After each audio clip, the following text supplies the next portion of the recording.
Hello बच्चों, let's see this question. According to VBT, any covalent bond will be formed by overlapping of atomic orbitals of bonded atom, provided atomic orbital must be half-filled and electrons be in opposite spin. According to type of overlapping, covalent bonds can be classified as sigma bond, pi bond and delta bond.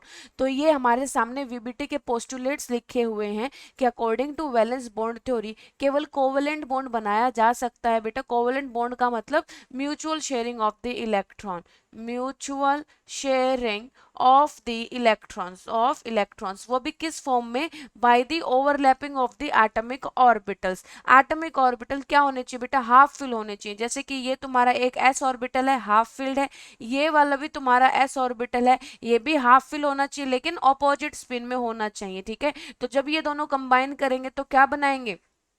ये हो गया इनका overlapping region, तो इधर ये दोनों electron होंगे in the opposite spin. तो ये हमें वीबीटी बताती है। अब क्वेश्चन क्या पूछा है? Combination of orbital that can not produce non bonding molecular orbital.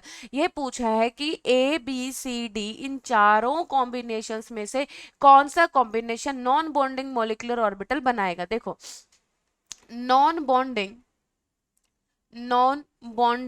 Molecular orbital वही बनाता है जिनकी ओवरलैपिंग, नो ओवरलैपिंग का केस हो। क्या हो बेटा? नो ओवरलैपिंग का केस हो, जो ओवरलैप नहीं कर सकते। ठीक है, ओवरलैपिंग करने के लिए सेम प्लेन होना चाहिए और सेम फेज होना चाहिए। बेटा क्या होना चाहिए? सेम फेज होना चाहिए। अब देखो यहां पर बात करते हैं ए की। ये है मेरा P Y plus D X square minus Y square. तो पी वाई यहाँ पर स्पेशली बोला कि जो इंटरन्यूक्लियर एक्सिस है ना वो जेड एक्सिस है बेटा।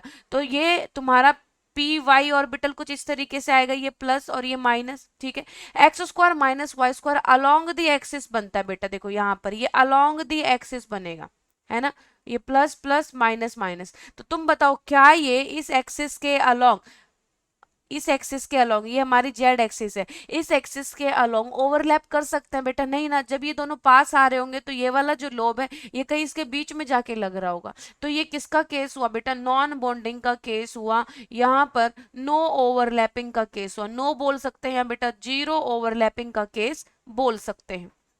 ठीक है, अगला ऑप्शन देखते हैं, B option, P Z and D Y Z.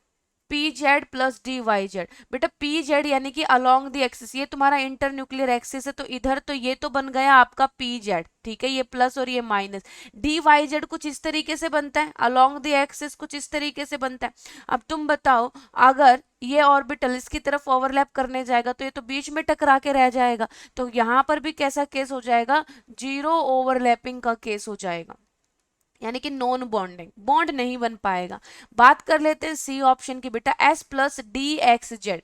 ये एस ऑर्बिटल है जो कि ओवरऑल सिमिलर फेज में रहता है। डी एक्स जेड बेटा ये हो गया इन बिटवीन द एक्सिस, ये प्लस माइनस माइनस प्लस। तो आप खुद देखो ये जो पॉजिटिव फेज वाला है जब यहाँ पर जाएगा तो किसके साथ ओवरलैप करेगा? किसी के साथ भी नहीं, क्योंकि इधर पॉजिटिव फेज है इधर नेगेटिव फेज। अगर ये जाके इन दोनों के साथ थोड़ा थोड़ा ओवरलैप करे तो भी बेटा, सो दे हैव डिफरेंट फेजेस। तो यहाँ पर भी क्या हो गया आपका? जीरो ओवरलैपिंग का केस हो गया। ठीक है, अब बात करते हैं बेटा डी ऑप्शन में, डी एक्स वाई। ये आपका डी एक्स वाई है बेटा, ये आपका डी एक्स वाई है, माइनस माइनस प्लस प्लस। दूसरा जो डी एक्स वाई है बेटा वो भी सेम होगा। तो वो क्या करेगा? इसके ऊपर से ऐसे चारों लोब इंटरेक्ट करेंगे, यानी कि जो दूसरा तुम्हारा कुछ इस तरीके से आपका जो डी एक्स वाई है उसको इसके ऊपर रख दीजिए तो एक डेल्टा बॉन्ड बन जाएगा। डी एक्स वाई में फोर लोब इंटरेक्शन होता है बेटा, चारों लोब्स इंटरेक्ट करती हैं, चारों लोब्स इंटरेक्ट करते हैं, जिसकी वजह से क्या बनता है?